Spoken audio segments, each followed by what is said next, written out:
তোমরা তো সবাই জানোই আজকে মনসা মায়ের পুজো। আর মা মনসা পুজোর দিন আমাদের বাড়ির লোক পুজো দেবে না, সেটা কি কখনো হয়? আমাদের বাড়ি থেকে আজকে আমার মা ঠাকুমা দুজনাই পুজো দেবে, তবে মা রাতে পুজো দেবে আর ঠাকুমা সকালে মানে এখনই পুজো দেবে। আর তোমরা তো সবাই কম বেশি জানোই আমার ঠাকুমা আমাদের এখানে থাকে না, অন্য বাড়িতে থাকে। তাই ঠাকুমা অন্য বাড়ি থেকে মন্দিরে চলে গেছে আর আমি এই দুধটা নিয়ে ঠাকুমার কাছে যাচ্ছি। তারপর দেখো কিছুক্ষণ বাইক চালানোর পর আমি মন্দিরে চলে এসেছি।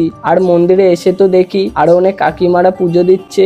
আর হ্যাঁ, এই মন্দিরে শুধু মা মনসার পুজো হয় না, এখানে কালী পুজো, শিব পুজো আর মা শীতলা পুজো হয়। তারপর দেখো আমার ঠাকুমা খুব সুন্দরভাবে পুজো দিচ্ছে। আর এই জায়গাটাতে আমরা সবাই কালকে এসেছিলাম বাবার মাথায় জল ঢালতে। আর শিবলিঙ্গটা কত সুন্দর, তাই না? তারপর ঠাকুমা মহাদেবকেও ভালোভাবে পুজো দিয়ে দিলেন। আর এইভাবে ঠাকুমার পুজো সম্পূর্ণ হলো। পুজো শেষ হওয়ার পর ঠাকুমা সবাইকে প্রসাদ দিয়ে দিলেন, আমাকেও প্রসাদ দিল। আমিও ঠাকুরের নাম করে সেই প্রসাদটা খেয়ে নিলাম। তারপর ঠাকুমাকে বাড়িতে পৌঁছে দিয়ে আমিও বাড়িতে চলে এলাম। আর তোমরা কারা কারা আজকে মনসা মায়ের পুজো দিচ্ছ সেটা অবশ্যই কমেন্ট করে জানাবে।